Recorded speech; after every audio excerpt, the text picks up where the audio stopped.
ലോകരാജ്യങ്ങൾക്കിടയിൽ ഏറ്റവും വലിയ ശത്രുത പുലർത്തുന്ന രണ്ട് രാജ്യങ്ങളാണ് അമേരിക്കയും റഷ്യയും എന്നാണ് നമ്മൾ കേട്ടിരിക്കുന്നത്. പക്ഷേ പ്രശ്നങ്ങൾ ഉണ്ടാകുമ്പോൾ അല്ലെങ്കിൽ ഒരു പ്രതിസന്ധി ഉണ്ടാകുമ്പോൾ ഏതെങ്കിലും ഒരു ഇടപെടൽ ഈ രാജ്യങ്ങൾ പരസ്പരം നടത്തിയ ചരിത്രമൊന്നും നമുക്ക് അധികം കേൾക്കാനില്ല. പ്രത്യേകിച്ചും ഇപ്പോഴത്തെ ഭരണാധികാരികളായ റഷ്യൻ പ്രസിഡന്റ് വ്ളാഡിമിർ പുടിനും അമേരിക്കൻ പ്രസിഡന്റ് ഡൊണാൾഡ് ട്രംപും ഒരിക്കലും അത്ര രസത്തിലല്ല എന്നുള്ള കാര്യമാണ് നമ്മൾ കേട്ടിരിക്കുന്നത്, അറിഞ്ഞിരിക്കുന്നത്. പക്ഷേ ചില കാര്യങ്ങളിൽ മണിക്കൂറുകളോളം ട്രംപ് പുടിനെ വിളിച്ച് ഫോണിൽ സംസാരിച്ചു എന്ന വാർത്തകളാണ് പുറത്തു വരുന്നത്. അവിശ്വസനീയമായ വാർത്തയാണെങ്കിലും തീർച്ചയായിട്ടും അതങ്ങനെ തന്നെ നടന്നു എന്നാണ് ചില മാധ്യമങ്ങളും ചില ഏജൻസികളുമൊക്കെ തന്നെ, വാർത്താ ഏജൻസികളുമൊക്കെ തന്നെ റിപ്പോർട്ട് ചെയ്യുന്നത്.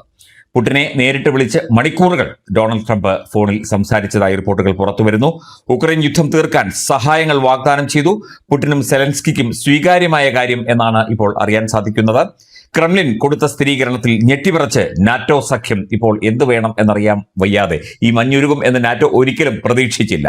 ഉക്രൈൻ യുദ്ധത്തിന് ഉടൻ അവസാനമാകും എന്ന റിപ്പോർട്ടുകളാണ് മോസ്കോയിൽ നിന്നും അതുപോലെ തന്നെ വാഷിംഗ്ടണിൽ നിന്നും ഒക്കെ തന്നെ പുറത്തു വരുന്നത്. ഇത് വളരെ ഇപ്പം ആഗോള മാധ്യമങ്ങൾ പലതും ഇത് പല രീതിയിൽ റിപ്പോർട്ട് ചെയ്യുന്നുണ്ട്. എങ്കിലും വളരെ പ്രതീക്ഷാ നിർഭരമായ ഒരു വാർത്തയാണ്. ഇത് കേൾക്കുമ്പോൾ തന്നെ നമുക്കറിയാം, ഇത് ഈ രീതിയിൽ ഒരു സംഭാഷണം നടന്നിട്ടുണ്ടെങ്കിൽ അത് വളരെ പോസിറ്റീവായി തന്നെ, വളരെ ക്രിയാത്മകമായി തന്നെ ഇടപെടാൻ പറ്റുന്ന ഒരു വാർത്തയാണ്, അല്ലെങ്കിൽ അങ്ങനെ ചിന്തിക്കുന്ന ഒരു വാർത്തയാണ്. ലോകത്തെ മുഴുവൻ മുൾമുനയിൽ നിർത്തിയ റഷ്യ ഉക്രൈൻ യുദ്ധം അവസാനിപ്പിക്കാൻ ഒടുവിൽ ഡൊണാൾഡ് ട്രംപ് തന്നെ നേരിട്ട് ഇറങ്ങിയതായി റിപ്പോർട്ട്.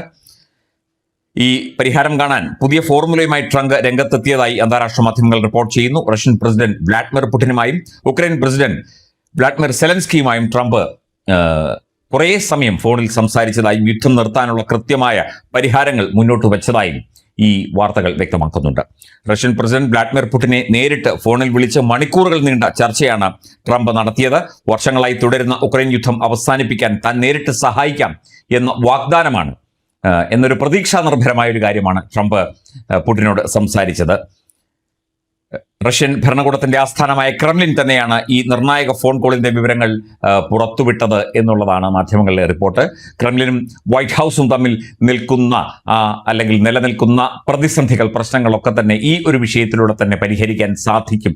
തീർച്ചയായിട്ടും ഇത് ഇന്ത്യക്ക് കൂടി സഹായകമായ, അല്ലെങ്കിൽ ഇന്ത്യക്ക് കൂടി പ്രതീക്ഷ നൽകുന്ന ഒരു കാര്യമായിട്ടും മാധ്യമങ്ങൾ ഇതിനെ വിലയിരുത്തുന്നുണ്ട്. ട്രംപിന്റെ ഈ അപ്രതീക്ഷിത നീക്കം പാശ്ചാത്യ ലോകത്തെയും ഉക്രൈൻ അനുകൂല രാജ്യങ്ങളെയും ഒക്കെ തന്നെ പൂർണ്ണമായി ഞെട്ടിച്ചിരിക്കുകയാണ്. ഈ യുദ്ധം ഇങ്ങനെ തുടർന്നു കൊണ്ടുപോകാൻ ആഗ്രഹിക്കുന്ന കുറച്ച് രാജ്യങ്ങളുണ്ട്, അല്ലെങ്കിൽ കുറച്ച് ഏജൻസികളും ഒക്കെയുണ്ട്. അവരെയൊക്കെ തന്നെ ഞെട്ടിച്ചിരിക്കുകയാണ് ഈ ഒരു വിഷയം. താൻ അധികാരത്തിൽ എത്തിയാൽ വെറും 24 മണിക്കൂറിനുള്ളിൽ ഉക്രൈൻ യുദ്ധം അവസാനിപ്പിക്കും എന്ന് ട്രംപ് മുൻപ് പലവട്ടം പ്രഖ്യാപിച്ചിരുന്നു. ഇതിന് പിന്നാലെയാണ് ഇപ്പോൾ ഇരു രാഷ്ട്രത്തലവന്മാരുമായിട്ടും ട്രംപ് ചർച്ചകൾ നടത്തിയിരിക്കുന്നത്. റിപ്പോർട്ടുകൾ പ്രകാരം ഇരു രാജ്യങ്ങൾക്കും ഒരേപോലെ സ്വീകാര്യമായ നിർദ്ദേശങ്ങളാണ് ട്രംപ് മുന്നോട്ട് വെച്ചിരിക്കുന്നത്. സെലൻസ്കിയോ പുടിനോ ഈ വിഷയത്തിൽ ഔദ്യോഗികമായി പ്രതികരിച്ചതായുള്ള വാർത്തകൾ ഇല്ല. എന്തായാലും വരും ദിവസങ്ങളിൽ ഇവർ ഈ വിഷയത്തിൽ പ്രതികരിക്കും. ഒരു സുദീർഘമായ ഒരു ചർച്ചയിലൂടെ ഈ റഷ്യ ഉക്രൈൻ യുദ്ധം അവസാനിപ്പിക്കാനുള്ള നടപടികൾ ഉണ്ടാകും എന്ന് തന്നെ ഇന്ത്യയും പ്രതീക്ഷിക്കുന്നു. നേരത്തെ USSRന്റെ ഭാഗമായിരുന്നു ഉക്രൈൻ USSRൽ നിന്ന് വിഭജിച്ച് വേറെ രാജ്യമായി മാറി, റഷ്യ സ്വതന്ത്രമായി മാറി. അങ്ങനെ അതിനകത്ത് ആ ഒരു സമയത്ത് തന്നെ ഇരു രാജ്യങ്ങളും തമ്മിലുള്ള ചില പ്രതിസന്ധികളും പ്രശ്നങ്ങളും ഒക്കെ തന്നെ നിലനിൽക്കുന്നുണ്ട്. എന്തായാലും കാലങ്ങൾ നീണ്ട ഈ ഒരു യുദ്ധം അവസാനിപ്പിക്കാനുള്ള ഒരു ശ്രമത്തിന്റെ ഭാഗമായി ഡൊണാൾഡ് ട്രംപ് ഈ വിഷയത്തിൽ നേരിട്ട് ഇടപെട്ടത് തീർച്ചയായിട്ടും പ്രതീക്ഷ നൽകുന്ന, യുദ്ധം അവസാനിപ്പിക്കും എന്നുള്ള പ്രതീക്ഷ നൽകുന്ന കാര്യങ്ങൾ തന്നെയാണ്.